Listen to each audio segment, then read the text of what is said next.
Et bonjour YouTube et bienvenue pour cette nouvelle vidéo. On va à nouveau parler d'un cas sur le contrôle aérien. C'est une vidéo assez récente qui date de 7 jours et on va décrypter un peu tout ça. Donc c'est fait par la chaîne Basse Aviation. N'hésitez pas à aller voir si jamais vous voulez du contenu brut. Envoy 3754, clear direct to Pagan, final approach fix. Direct Pagan for the final approach fix, Envoy 3754. Donc là, on a une contrôleuse qui parle à l'envoy 3754 et qui lui dit d'aller direct Pagan, donc c'est un point qui correspond au final approach fix, qui là où l'approche commence. L'approche aux instruments commence. The final approach fix, Envoy 3754. Baron 7 Tango Romeo, descend and maintain 5000. Donc là, elle dit Baron 7 Tango Romeo. Pourquoi Baron? Parce que c'est probablement un Beechcraft Baron. Donc les Américains, des fois, ils donnent le type d'avion avant la fin du call sign. C'est pur américain.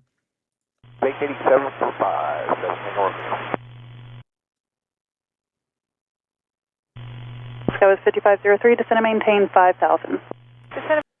Donc là, elle parle à celui-là, le Skywest 5503, qui est au niveau 110. Elle lui dit de descendre et de maintenir 5000. Alors, peut-être pas niveau 110, du coup, peut-être 11 000 pieds.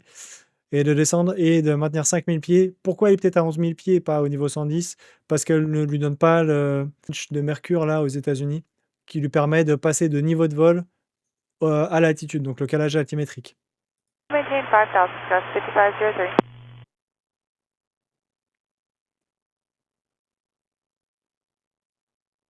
Skywest 5503, fly heading 140, vector for the sequence. Heading 140, Skywest 5503. Donc là, elle dit à celui-là de voler sur un cap 140 pour la séquence. La séquence, c'est quoi? C'est de se dire, OK, qui est mon numéro 1, qui est mon numéro 2, qui est mon numéro 3. Et donc, justement, on va leur donner des caps pour le numéro 1 le rapprocher, le numéro 2 l'écarter un petit peu pour les mettre les uns derrière les autres.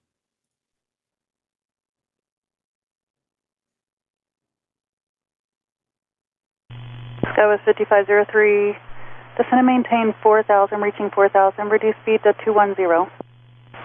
Down to 4000 and then speed 210 at 4000, Skywest 5503.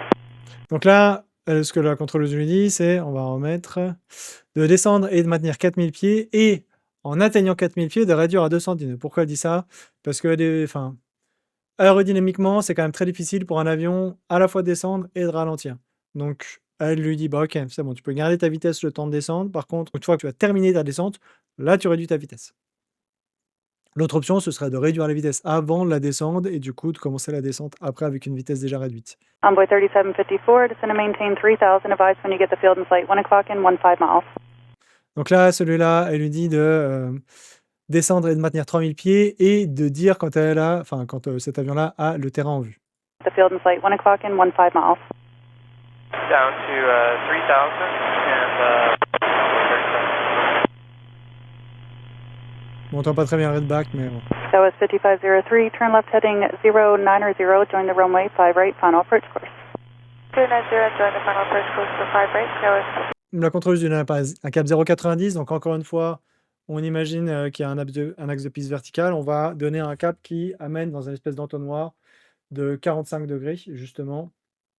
Et le but, justement, c'est de donner un cap qui permette à l'avion de rentrer dans cet entonnoir. Et puis après, dès que le signal de l'axe de piste est capté par l'avion, du coup, l'avion se redirige automatiquement et se dirige tout seul, latéralement et verticalement. Là, elle lui dit Final Approach Course.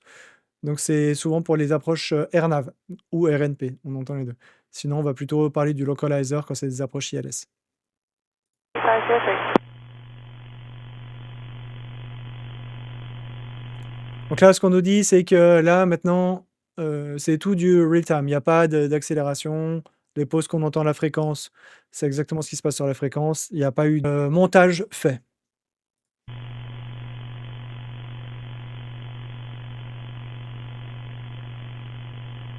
Envoy 3754 has runway sight. Envoy 3754, clear visual approach, runway 5 right. Keep it as fast as you can for as long as you can. Contact tower 191. Good day.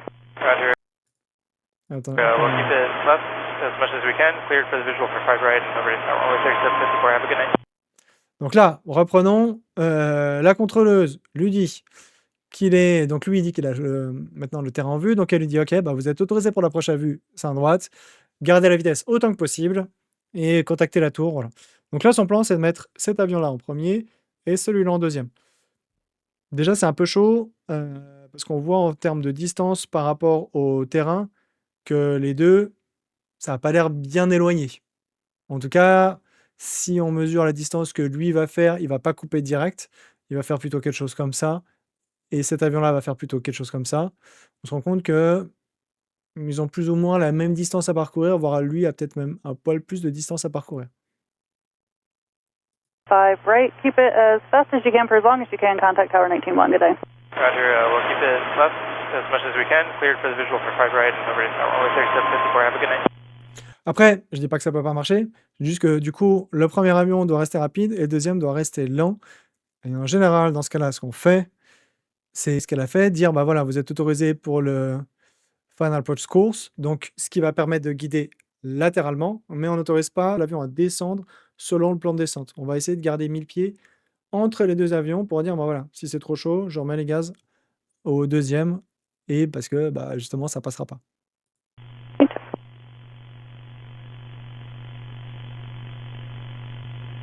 Tower Envoy 3754, visual for 5 right. Envoy 3754, Greensboro Tower, runway 5 right, clear to land. Wind 010 at 5. 5 right, clear to land, Envoy 3754. Donc là, lui est passé avec la tour de contrôle. Donc la tour de contrôle l'autorise à atterrir, c'est classique, en donnant le vent, tout ça. Southwest 5503, start reducing to 170 and about a mile from Cosis, cross Cosis at or above 3000, cleared our nav runway 5 right approach, maintain 170. Hop, là c'est un peu long, donc on va redécortiquer. Bon, j'ai coupé un peu la fin, mais c'est pas grave. Donc là, elle dit au SkyWest de commencer à réduire la vitesse à 170 nœuds et à peu près quand il arrive au point Cosis, de passer le point Cosis à ou au-dessus de 3000 pieds. Et enfin, elle autorise pour la prochaine nave. Et à la fin, elle lui dit de maintenir 170 nœuds maximum jusqu'au Final Approach fixe. Donc là, justement, elle réduit, lui, elle a dit à celui-là d'accélérer. Justement, elle essaie de se dire, bah voilà, moi maintenant, je vais faire en sorte que ça fonctionne. Lui, c'est mon numéro 2, il faut qu'il réduise. Voilà, par contre, elle l'a autorisé sur la prochaine nave. Donc, normalement, quand tu fais ça, tu es confiant que tu ne perdras plus ta séparation. Théoriquement. Après, on peut toujours reprendre les choses en main s'il y a un souci. Maintain 170, not through slower till final approach fix. Alright, reducing now to 170 and 170 or slower till final approach fix. Cross coast is at or above 3000, clear for the RNAV 5 right approach, go to set. Et oui, du coup, ce que je disais, voilà, la Final Approach Course, effectivement, donc l'avion fait une approche AirNav. C'est une approche de précision qui a été créée selon des points GPS et un plan de descente calculé.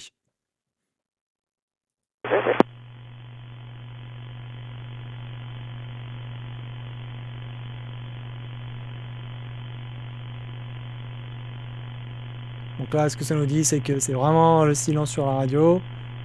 Il se passe rien. Là, normalement, quand tu vois ça, tu dis, bon, lui, tu t'attendrais à ce qu'il rejoigne peut-être plus ou moins la finale, mais après, ça dépend des procédures, ça dépend des pilotes, ça dépend... Là, il lui a pas donné de contraintes, donc voilà, si tu veux être sûr que ça marche, tu gardes quand même les 2 en fréquence.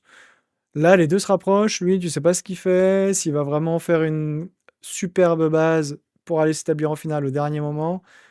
Et donc là, quand tu vois les 2 en rapprochement, normalement, tu commences à t'inquiéter. Là, ça commence déjà à sentir pas hyper bon pour l'approche. À moins que lui tourne dès maintenant en finale. Là, moi, perso, j'interromps l'approche de celui-là, je vais faire mettre les gaz, il refait un petit tour, et puis voilà.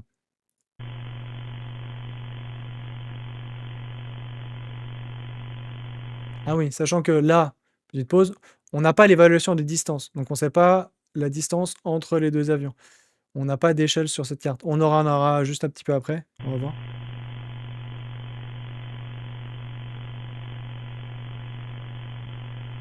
Southwest 5503 traffic, you're following us about 2 o'clock in 4 miles at Embraer at 2800. Do you have some insight? Otherwise, I'm probably going to have to break you out. Donc là, ce que lui dit, c'est voilà, lui, il suit un trafic qui est à 2 heures pour 4 nautiques. Donc là, maintenant, on sait que ça, c'est 4 nautiques. Donc elle lui donne toutes les informations sur ce trafic. Elle lui demande est-ce que vous l'avez en vue. Sinon, je vais devoir arrêter pour vous repositionner. Là, théoriquement, de toute façon, en fait, 4 nautiques, lui, il est toujours pas tourné en finale. T'arrêtes.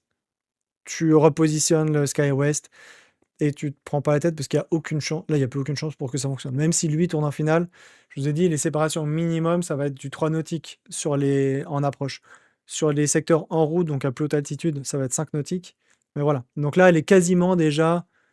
Elle est à 1 nautique de sa séparation minimum. Donc c'est pas envisageable. Alors après, dans l'environnement d'un aérodrome, on peut faire ce qui s'appelle des séparations réduites. Donc potentiellement, le contrôleur tour peut dire: c'est pas grave s'il n'y a pas 3 nautiques parce que j'ai les 2 avions en vue, parce que le deuxième voit le premier, donc je peux descendre en dessous de ces 3 nautiques. Et clairement, c'est ce qui se fait dans beaucoup d'aéroports. Il n'y a pas forcément 3 nautiques entre 2 avions, si toutes les conditions ont été respectées. Et pour ces conditions-là, il faut qu'il fasse jour. Et là, je sais pas d'ailleurs, on ne sait pas quelle heure il est. Je connais pas les conditions météo, mais voilà, ce que je vous ai énoncé pour des séparations réduites, il faut que le contrôleur ait les 2 en vue, que ce soit la journée, que le deuxième voit le premier, enfin bref. Donc c'est quand même un certain nombre de conditions à remplir. 2,800. Do you have them in sight? Otherwise, I'm probably going to have to break you out. Yeah, we have them in sight, Sky 5503. SkyWest 5503, thanks. Follow that traffic. And if you can't, I'll break you out and send you right back around. Just let me know. Donc là, ce que lui dit, donc le SkyWest dit: bah oui, c'est bon, on le voit. Et là, bon, moi, j'aurais pas fait comme ça. Chacun sa méthode. Là, il lui dit: bah ok, bah du coup, suivez-le. Et si jamais vous pouvez pas, bah I'll break you out, c'est juste que je vous interromprai votre approche. Dites-moi si vous ne pouvez pas le suivre. Là, c'est quand même bon. En fait, tu peux dire à l'avion: est-ce que vous acceptez de maintenir votre propre séparation avec le trafic précédent? Il faut que l'avion, dans ce cas-là, accepte. Mais là, c'est presque un peu tard pour lui demander. En fait, il est déjà à 4 nautiques. Tu demandes ça avant, en fait, tu anticipes. Mais en tout cas, ça peut se faire de demander à l'avion s'il a le trafic précédent en vue. Oui. Est-ce que vous acceptez de maintenir votre propre séparation avec le trafic précédent? Et là, c'est le pilote qui dit oui, non. S'il dit non, il dit non. Mais s'il dit oui, dans ce cas-là, c'est sa responsabilité, du coup, de maintenir sa distance avec le précédent. If you can't, I'll break you out and send you right back around. Just let me know. Okay, yeah, we'll keep you updated here, Sky 5503, but we'll start to try to follow. Mais là, en l'occurrence, la contrôleuse ne demande pas ça. Elle dit juste bah, tenez-moi au courant si vous pouvez le suivre. C'est pas... Voilà.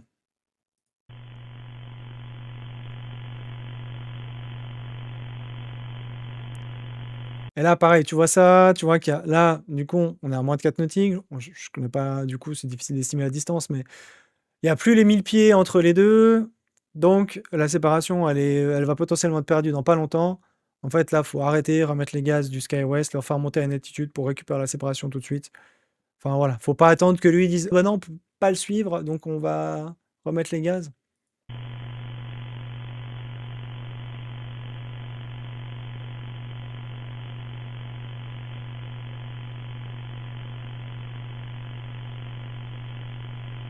Donc là, voilà, c'est pareil, c'est pour dire, ok, il se passe enfin, il se passe rien sur la fréquence alors qu'il devrait se passer quelque chose. Là, voilà, c'est conflict alert, je pense. C'est le logiciel qui indique ça. And can we break off for Sky 5503? SkyWest 5503, turn left heading 320, maintain 4000. Là, c'est quand même hyper... Moi, je trouve ça hyper particulier, quand même.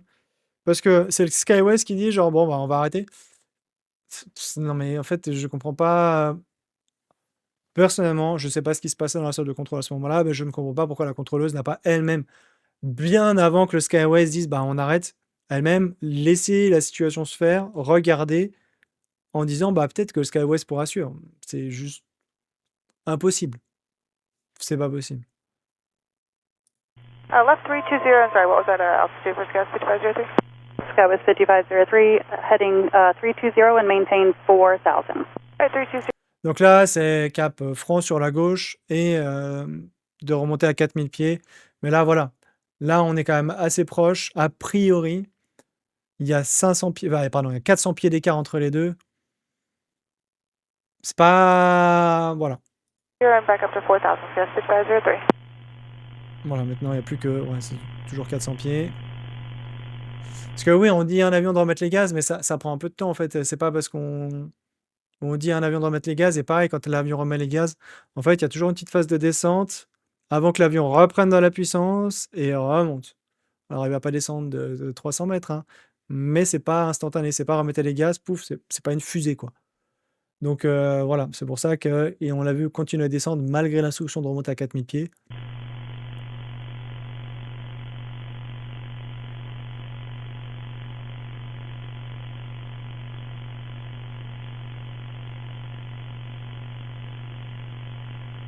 Donc là, ça y est, la séparation est rétablie, on a 1000 pieds entre les deux. Skywest 5503, turn left heading 270. Left 270, Skywest 5503. Endeavour 5407, turn right heading 230. 230, Endeavour 5407. Donc là, elle a tourné sur un cap ouest, elle parle à un autre avion pour lui donner une instruction qui était de, je ne sais plus, qui n'est pas très importante dans notre cas. Et donc là, simplement le SkyWest qui va être reséquencé du coup, normalement. Encore une fois, on ne sait pas ce qui se passe dans son local d'approche, pourquoi elle a regardé et pas elle-même pris la décision, la contrôleuse, d'interrompre l'approche.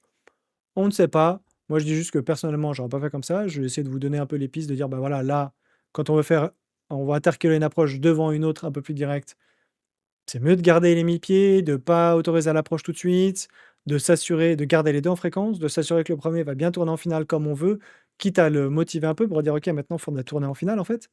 Et moi, ça m'arrive hein, de faire des approches où voilà, j'en prends un devant un autre.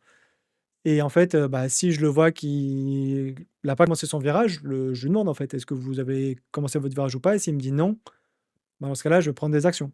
Donc là, je pense personnellement, ce que j'aurais fait, c'est garder les 2 en fréquence avec moi pour m'assurer que l'Envoy là, tourne bien en finale et que ça puisse bien passer avec le SkyWest. Et si justement avant, quand déjà il est à 4 nautiques et que l'autre il a toujours pas tourné en finale, là, en fait, c'est remise de gaz tout de suite parce que, tu as toutes les chances, en fait, de perdre ta séparation. Avec l'inertie, le fait que même s'il tourne, celui de derrière, bah, continue de rattraper donc non, il aurait fallu, je pense, en tout cas personnellement, j'aurais mis les gaz plus tôt. Donc voilà, n'hésitez pas à me dire ce que vous avez pensé de ce cas-là et de cette vidéo dans les commentaires. N'hésitez pas à mettre un pouce bleu si ça vous a plu et à vous abonner pour voir d'autres contenus de ce genre. Merci YouTube, passez une bonne journée, à bientôt. Ciao, ciao.